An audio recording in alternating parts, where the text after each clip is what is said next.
Matt Gaetz, the biggest firebrand inside of the House of Representatives. You're not taking Matt Gaetz off the board, okay? Because Matt Gaetz is an American patriot and Matt Gaetz is an American hero. We will not continue to allow the uniparty to run this town without a fight. I want to thank you, Matt Gaetz, for holding the line. Matt Gaetz is a courageous man. If we had hundreds of Matt Gaetz in D.C., the country turns around. It's that simple. He's so tough, he's so strong, he's smart, and he loves this country.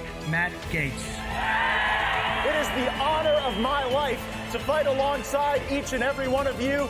We will save America. It's choose your fighter time. Send in the Firebrands.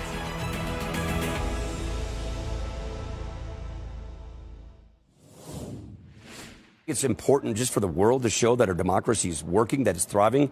I think what Matt Gaetz and these 7 nihilists did was a total disgrace. 4% of the conference overturned the will of 96% of the conference to fire a speaker for what? Doing his job. If Matt Gaetz had his way, we would be not only in a dysfunctional Congress right now, but we'd be in a government shutdown. So I think it's disgraceful what these people did. But we have to move on. We have to elect a new speaker. We got to show that we can walk and chew gum as a country at the same time, govern, and give our allies what they need in this very, very pressing time for them. A nihilist. I think he meant nihilist. That was former failed House Speaker Paul Ryan, quite up in arms over the fact that we are making changes to Washington, D.C. Sometimes you got to break a few eggs to make an omelet. And that's what we're doing right now. I'm going to bring you inside the latest discussions about the candidates, the prospects, how this is all unfolding. Thanks for joining me. We are live broadcasting out of room 2021 of the Rayburn House Office Building here in the Capitol Complex in Washington, D.C. And I'm going to start our discussion just by totally disclaiming that what you have seen from me in vacating McCarthy and working to get the best conservative in position to win is not a consequence of my own desire to have House leadership or to move up or to get a new title or the new corner office. And while some online have been suggesting that maybe I should be the candidate for Speaker, I can assure you that that is not the direction this is going. Go ahead and put up the tweet. Eric Spracklin says, I've said it before and I'll say it again, Matt Gaetz for House Speaker. So there are a few problems with that. First, by virtue of removing McCarthy, it does create some bad will among the people who are his allies and also his political benefactors. The way McCarthy accumulated power was by raising hundreds of millions of dollars in special interest money and then redistributing that money to people in exchange for loyalty. And while that doesn't create a durable political structure, as we saw, it certainly can create resentment if you take away the goose that's laying the golden eggs for some of these folks, even if that money is ill-gotten from the standards that I hold, that we shouldn't be raising money from lobbyists and PACs and special interests who want to influence the decisions here in Washington so that the needs of the American people are subjugated. And for holding that viewpoint, I have not gained a ton of friends in this town. The LA Times observing Matt Gaetz is widely hated in Congress. Doesn't bother me too much. He was able to oust Kevin McCarthy anyway. Both of those things may very well be true. So I think we can very likely dispense with the notion that I have a candidacy or a prospect to be Speaker of the House. So sorry to Eric, who put out that very kind tweet. But I think that also says something about the makeup of the Republican conference. We need more America First congressmen. We have far too many people here that are vestiges of a Republican Party of yesteryear that does not reflect the dynamism and energy and realignment that a lot of our most enthusiastic activists and supporters reflect in how they approach politics, how they think about a lot of these things.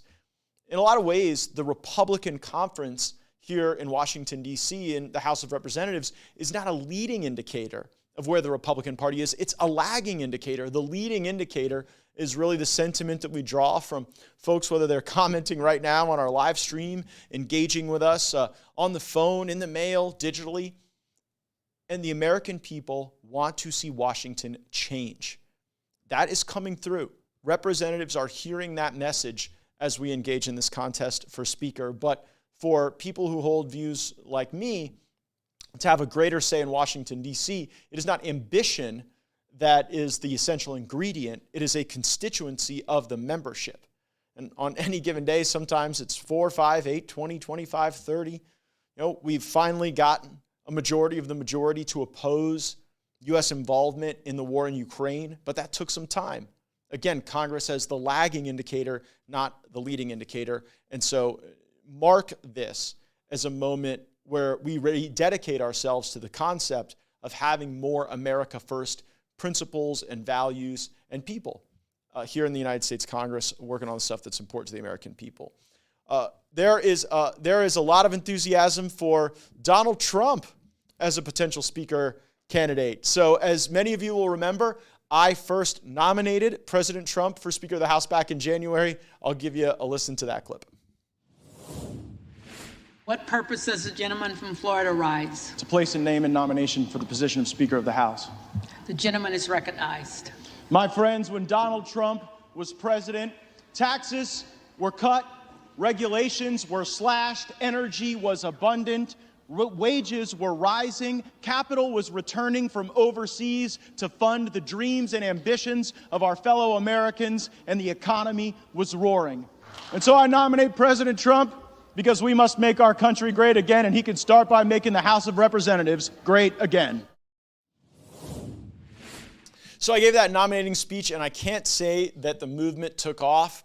President Trump only got a very small handful of votes. I think me and, well, it was mostly me that was voting for President Trump in those ballots and in those contests. There have been a few other of my colleagues, Troy Nehls notably, Greg Steube, who've said that they are eager to vote for Donald Trump for Speaker of the House. I was with President Trump last night in Palm Beach. We talked about this. I can tell you, straight from the horse's mouth, President Trump does not want the job. He is laser focused on 1600 Pennsylvania Avenue because he believes if we do not hold the White House, no matter which party controls the Congress, no matter who is the presiding officer, we will not be able to take the country back. We will not be able to make the changes at the border, in the economy, and really in just how our administrative agencies operate with Congress alone. We have to have the executive, so he is putting his time to best use toward that objective. The only circumstance in which I think he ever considered it or would consider it if there was an extremely short interim basis where he could come in, put us on the right track, set a vision and an agenda. I don't think that's the direction this is going, but I think that the president's focus is appropriately on the Article 2 powers reflected in the presidency. President Trump also endorsed Congressman Jim Jordan for the position of Speaker of the House. We showed you that in our last episode. And we've got folks from a comment from Hello America News on the live stream. Devin Nunes for Speaker. I would totally vote for Devin Nunes for Speaker. But let's get to Jim Jordan. Jim Jordan, a lot of enthusiasm for him in the base. You will recall back in January, this was another play that I attempted to run. I tried to nominate Jim Jordan. I believe in Jim Jordan. Here was my speech in January making the case for Jordan for Speaker. Play the clip. Well, sometimes we have to do jobs that we don't really want to do. And sometimes we have to do jobs that we are called to do. And so, my colleagues, I rise to nominate the most talented, hardest working member of the Republican conference who just gave a speech with more vision than we have ever heard from the alternative. I'm nominating Jim Jordan. I gave that speech right after Jim Jordan had nominated Kevin McCarthy. I was not successful at getting Jim Jordan to vote for himself, though I got a number of other members enthusiastic about his candidacy then, and I think there are people still pretty psyched about him to this day. That said, yesterday, we had a vote in the Republican conference between Steve Scalise and Jim Jordan. Jim Jordan lost that vote by 7 votes. Now, we've heard from a lot of people about the nature of that vote, that it was behind closed doors, that it was anonymous. People's names didn't necessarily have to append to the vote that they were casting. A very different thing than you saw back in January on the floor with Kevin McCarthy, and that you'll see again with whoever we elect for Speaker. So why is that happening? A lot of people concerned about that methodology. When I knew that the motion to vacate was going to be successful based on the roll call votes vis-a-vis Speaker McCarthy, it was my belief that immediately, right then and there, without taking a week off for everybody to go have a good cry, without retreating to our respective conferences. I thought right then and there we should have begun with nominating speeches and votes. And you know what? It would have been messy, and it would have taken a while, but it probably would have been done by now. Instead, they wanted to reschool the fish, reconstitute the caucuses, and what I have to tell you is that decision is not one that I got to make, not one even that the majority of the body got to make. That decision rested with the pro tem and the pro tem alone. Now, this is not an elected position, not even a position you can vacate. It was a position that was appointed by the outgoing speaker. This is a weird quirk of how the parliamentary process works. The outgoing speaker has a list of who would serve in the event of their incapacity, in this case by vote, but there could be incapacity for all other reasons. And the person designated was Patrick McHenry. He made the decision to send everybody home for a week. That was a bad decision. And then the decision of the conference chair, Elise Stefanik, in coordination with Patrick McHenry, is to engage the process that usually we do at the beginning of the year, where people cast their votes. Then when someone has received 50% plus one, they're officially the designated candidate of the party, and we move to the floor as a consequence of that. So Jordan loses, and then the question is Jordan going to mount a campaign on the floor, similar to what we saw with McCarthy back in January, or is he going to back Scalise? And we've got some reporting on that I want to share with you. First, from Jake Sherman at Punch Bowl. Jake Sherman tweets, news, Jim Jordan just offered to nominate Scalise on the House floor. Jordan getting behind Scalise. That reporting confirmed by Olivia Beavers at Politico. Olivia tweeting, Rep. Jordan plans to vote for Scalise as Speaker on the floor and is encouraging his colleagues to do the same, per source with direct knowledge. One thing that I have experience in is being more for Jim Jordan than Jim Jordan was for Jim Jordan. And one thing I've learned is that if it is challenging at times to get Jim Jordan over the line if Jim is not for Jim. I say that to you because I voted for Jim Jordan in that conference. I did not vote for Steve Scalise. Jim was my preferred candidate. And while both Jim Jordan and Steve Scalise represent an upgrade over Kevin McCarthy, I do believe Jim would have been the better choice. Now, Jordan is nominating Scalise and backing Scalise and working to whip votes for Scalise. So that brings us to Scalise. Let's talk about his candidacy and who can think about Steve Scalise without remembering the tragic moment where he was shot on a baseball field by a radicalized Bernie Sanders supporter. Play that clip. Washington correspondents that the president and the vice president have now been informed of what have happened. And you can see here what looks like, like a member of Congress that I recognize, but we'll wait for confirmation. We do have it, Nora. We've told that the congressman who was shot in the hip has been identified as Steve Scalise. He is the Republican House Majority Whip. And as you can see there, it appears that they are medevacing him. The Alexandria Fire Department and first responders are medevacing him to get treatment. And the shooting happened in the dugout of the baseball field. And as of this time, we do not know, even though we assume he's in custody, the name of the shooter and his motive or intent. We are back live. Pat on Facebook giving me the comment that Jordan is not trusted because Jordan did not vote to vacate McCarthy. Let me level with you politically. 8 Republicans voted with me, including my own vote, to vacate McCarthy. None of those people have any chance of being elected Speaker of the House this term. The bad blood with the other Republicans, not all of them, but a sufficient number of them, would preclude myself, Andy Biggs, Bob Good, Tim Burchett, Nancy Mace, Matt Rosendale, Eli Crane from really being considered speakers of the House. Even though several people on that list would probably make a pretty good Speaker of the House, that is a political reality. So that's why that would probably be a path that would not be productive for us to pursue. I also want to talk about the bad blood between Scalise and McCarthy that seems to have impacted this race. Because while Steve Scalise won the original caucus vote by 7 votes, he does not have 217 votes right now. He may get there, he may not. He does not have 217 votes right now, and that is the magic number. It's not 218 because there's a vacancy because Chris Stewart of Utah retired and the special election hasn't filled that seat. So that's the important math. But there are a few areas that really contributed to the bad blood between McCarthy and Scalise that may be affecting Scalise's vote tally right now. First is the debt limit. When Kevin McCarthy went to negotiate the debt limit with the White House, typically that negotiating team would be led by, or at least heavily informed by, whoever the majority leader is, the number 2 in the House. But instead of involving Steve Scalise in the debt limit deal, which I assume almost everybody watching this program and getting this report would be against, I was viscerally against that deal, Steve had no role in negotiating it. He was cut out, and he was replaced by Louisiana Congressman Garrett Graves and North Carolina Congressman Patrick McHenry, who's now the pro tem. The second thing that contributed to this, I think, bad blood between McCarthy and Scalise was the way that McCarthy negotiated the continuing resolution. Scalise was cut out of that. And then finally, we heard reports of a secret side deal between McCarthy and the White House on Ukraine.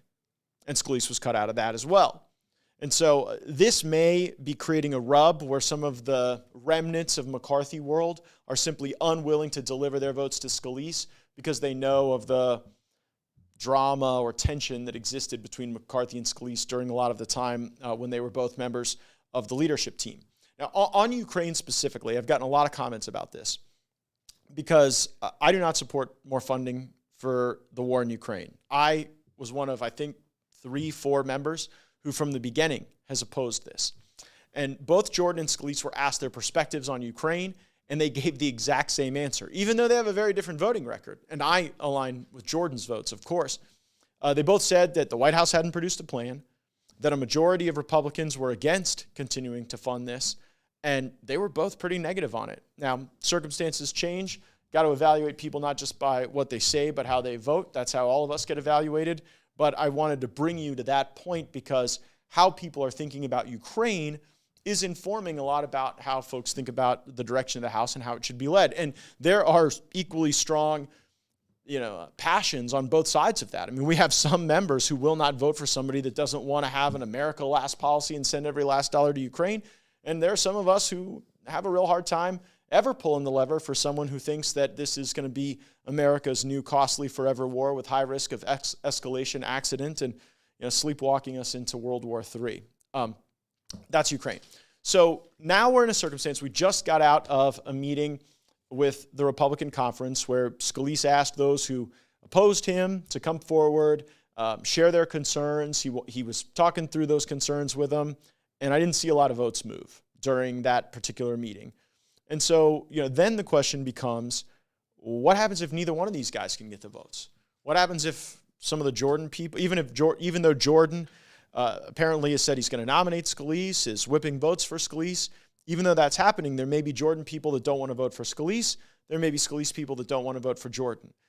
If that were to come to an impasse, and I would actually hope that it wouldn't come to an impasse, you could see a move by the current number 3 in the House, the whip, Tom Emmer of Minnesota. And he's not a candidate yet, but if things were to dissolve with the 2 people that were running, with the 1 person that was designated, it would be my expectation that Tom Emmer would mount a campaign, alongside perhaps Kevin Hern, a congressman from Oklahoma, who currently leads the Republican Study Committee, which is the largest Republican caucus in the United States Congress. So we've got the speaker's race. Underneath that, if Scalise is ultimately elected speaker, he will vacate the position of majority leader. Several people have expressed an interest in that, including my friend and Florida colleague Byron Donalds. And if Emmer were to run for that, it could even create a vacancy for whip. So a lot of moving parts. This is part of the politics that really drives Washington. If you watch the television show House of Cards, what I think they get right in that dramatization of all this is how much time and energy and effort and focus members of Congress put into these leadership elections. It really is the alpha and omega for some of them. And as I told you at the top of the program, not for me. Throughout all of these personalities and all these zero-sum machinations of power, the most important thing to me is that we put downward pressure on spending and we constrain the Biden government from doing the grave harm that they are doing to the American people right now. It's not about personalities, it's about the plan.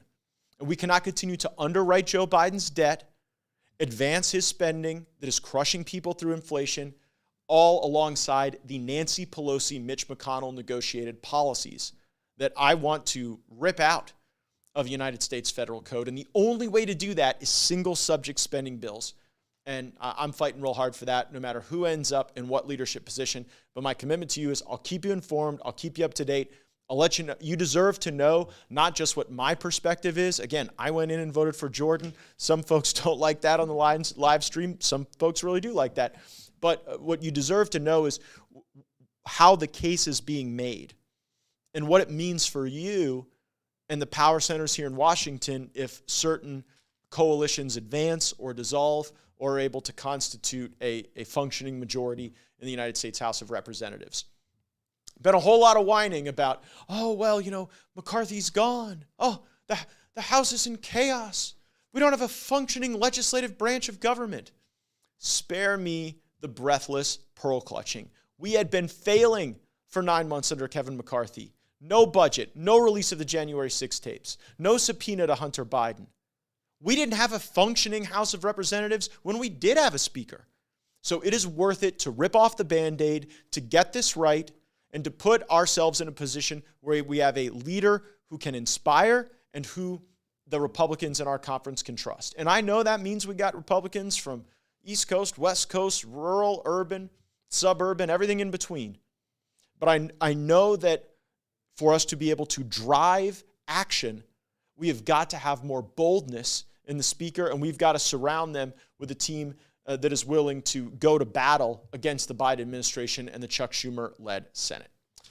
I also want to update you on some important work that's going on at the committee level in the Congress just today. And keep in mind, even though there is this leadership drama that overlays the Beltway, there's also a lot of committee work going on to see that we're doing what the American people need on oversight, on legislation. And one of the things that you should all be worried about is the level of crime in D.C. I used to love it when, in 2017, 2018, I'd learned that Northwest Floridians would come to our nation's capital, and I'd be so eager to set them up. Oh, you got to go to the Washington Monument and the Jefferson Memorial, and you got to go to the Spy Museum and park the car, walk around, use public transportation. And in the years that have passed, our subway system has become dangerous. Our beautiful monuments have become camping grounds for the homeless. And, I'm not blaming the homeless, but you can't have a situation where our fellow Americans cannot enjoy our nation's monuments and our history and our national story because people are deciding to turn it into their residence. That is not okay for the rest of us. And most notably, crime. We are seeing crime levels just absolutely skyrocket in our nation's capital. We had a hearing on it in the House Judiciary Committee, and this was some of the content that we reviewed. Play the clip. 2023 is on track to be one of the deadliest D.C. has seen in decades. There have now been 200 homicides so far this year in the district. The district is in a state of emergency due to the high crime rate. So far in 2023, 12 children have been shot and killed. The murder rate in the District of Columbia is skyrocketing. Crime on D.C. public transit has jumped to horrific rate. All crime up 25%, murder up 24%, motor vehicle theft up 107%. A violent weekend unfolding in the district. 2023 is now the third year in a row where D.C. has reached 200 homicides. Police are investigating a series of shootings that includes a mass shooting. 16-year-old shot and killed, and then bullets went flying into 2 classrooms. 8 people shot and killed in the district in just 72 hours. The triple shooting in Shaw. 2 women are dead and a teenage girl is in the hospital. Some neighborhoods have seen homicides increase 280%. The vast majority of them are just fine. We have to do better, and there are federal equities. And I want to make sure that when all of you come here to be with us, that you can be safe with your families and that you can be proud of your country and your capital and our great national story. I've got to say, one of the benefits of this episode, everyone is chiming in on the live stream with their favorite dark horse off-the-wall candidates for speaker. We heard Devin Nunes earlier. Kash Patel. A lot of love for Kash Patel on the Rumble thread. Former New York congressman and New York gubernatorial candidate Lee Zeldin getting some love. I saw on YouTube someone mentioned Trey Gowdy. I would definitely be opposed to Trey Gowdy as speaker. I thought that he was all hat, no cattle when it came to oversight and accountability. And Wanimal says, just put me in charge. So I don't know, maybe you think you can be speaker and you're on the live stream. Either way, I'll keep you posted. Make sure you're subscribed. Do us a favor, give us 5 stars. If you're listening on Apple or on Spotify, that gives us the best opportunity to be able to share this content, keep people engaged and informed. If there is any way my efforts to change this town will be successful, it is because people like you will share this content, engage our fellow Americans, and then take action to demand better. I'll keep you updated. Make sure you're subscribed. Roll the credits.